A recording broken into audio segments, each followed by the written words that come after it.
So just one more video before I probably fall asleep. And this musing will be a little bit more philosophical rather than a current event issue. I was just thinking, and this isn't anything I think that hasn't been said out there, but it blows my mind of the absolute idiocy that is modern conservatism, the absolute hypocrisy. It's just an asinine, fucked up, immoral ideology. It's a cancer in a way. That's the best way to put it. It's disgusting, and really it should be stamped out. I'm all for conservatism, small government, even libertarianism, as unrealistic as it is. I'm all for it. I have family, I have friends who are Republicans, fiscally conservative.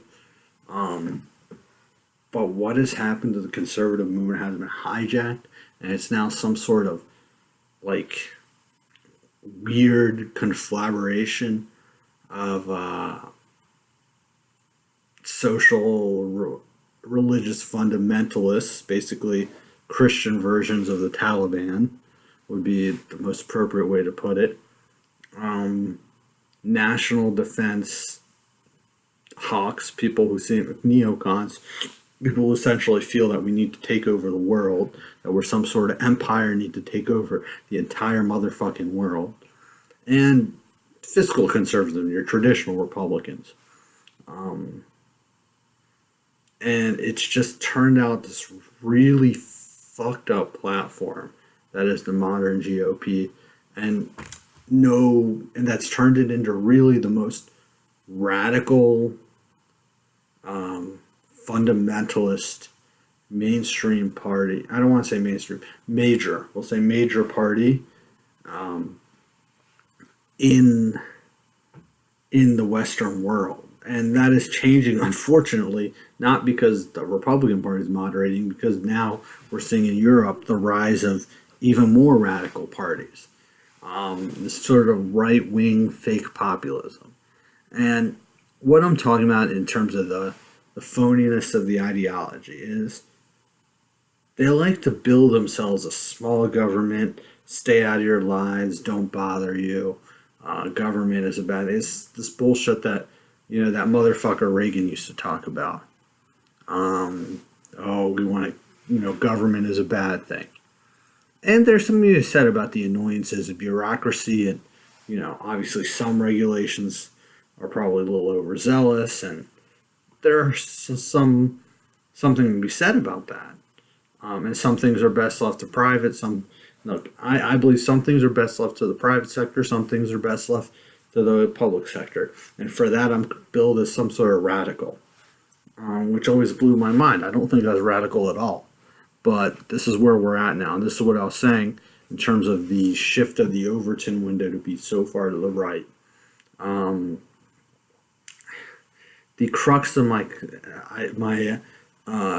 what I'm saying about this ideology is you have an ideology that claims to be small government, get out of the way, and all that. And that's not true. So in the sense of what they say about money and how you spend your money and these kind of things, yes, that's true. In the sense of what they claim, they believe in tax cuts, and they think money is free speech, and they say we shouldn't get involved in that. On the surface, what they're saying is true, but on the flip side, they really don't. When they go into practice, they run up the deficits as much as anyone else, even though they talk about it. So what are they talking about there? Where's the fallacy?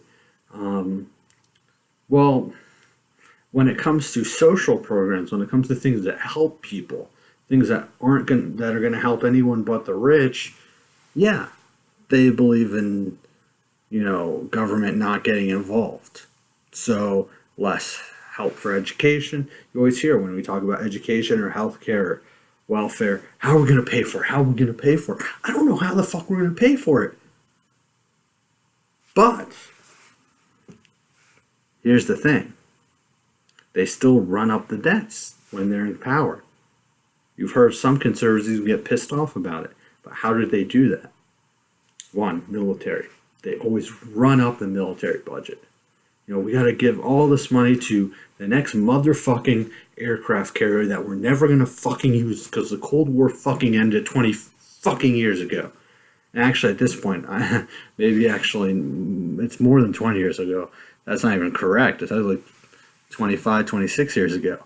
So we keep doing all the stuff. Airplane systems that aren't really useful anymore. So we're wasting ton of money on military. Talking about wasting ton of money on things like a border wall that isn't going to do anything for immigration. A fucking wall's going to work? It's 2018. It's not going to make that big a difference. So they waste money on these things. When it comes to a bullshit tax cut for the rich, that's going to create a $1.4 trillion deficit. You don't hear anything about payments. So they ran up this deficit too. So all these different things are happening that are running up the deficit, but they still claim to be small government, have that mantle. No. The best explanation of that is they believe in socialism for the rich. So the rich are protected and bailed out whenever needed. And we'll do anything to help the rich. We'll give them subsidies up the wazoo. But for the poor, you're on your own. Social Darwinism, capitalism for the poor. So they don't care. It's not. I don't know if I want to say they want poor people to die. It's more along the line they don't give a fuck if poor people die or suffer. They believe they deserved it. So they believe you have to pull yourself by your bootstraps. This bullshit ideology. So that's on that end. So they do claim to, in some regards, they do believe in small government on an economic side, but even that's kind of it's an illusion, because all that money we used on the phony Iraq War, we could have taken that and we could have put it to education. We could have put it to a Medicare for all system. Job guarantee, infrastructure. Our infrastructure in this country is falling apart, and we could have put that into that.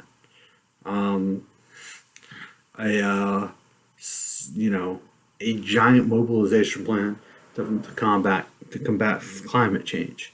We could have put money into that, but we put it into a crazy war on terrorism that has yielded minimal results. We put money into war on drugs that has yielded minimal results. We put the money into tax cuts for the rich. So the Republicans don't really have an ideology. It's a phony. And to make that matter even more clear, look at them on social issues. Are they really the party of small government? No. Democrats are actually the party of small government on social issues. They say the government shouldn't get involved with the women's choices about their bodies.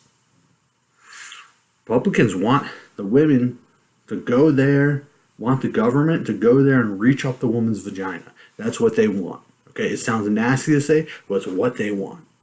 All right, they want, less so now as times have changed, but traditionally Republicans were the ones fighting for all those, like, sodomy laws. They want to police the bedrooms. They want to police marriage. They say the government has to police marriage. They want the government to maybe not get involved in helping poor people, but they're more than happy for the government to decide who lives and who dies with the death penalty. So they want the government to play God in that regard. Who lives, who dies. They want the government to get involved for abortion, but once that kid's out of the womb, you're on your own. Doesn't matter. Unless you're a rich kid, then you're okay. So this really is the fallacy of conservatism. I could probably go on for 2 hours about how conservatism is horseshit, but I'm not going to, obviously. So this is something I'll probably hit on again later on. But yeah, conservatism is absolute horseshit. No matter how many Ben Shapiro's or the Charlie Kirks you can put on there, no matter how many Mitch McConnells and Paul Ryans and Donald Trumps, all these faces you can put on there, at the end of the day, if you go and look into their positions, I know this because I was a conservative once when I was a lot younger, because I listened to the dogma. There's nothing behind it. It's all comes down to one thing. Let's help our rich donors. Let's help the rich in general, the top 0.1%. And let's help our religious fundamentalists and our neocon friends. That's it. Have a good night.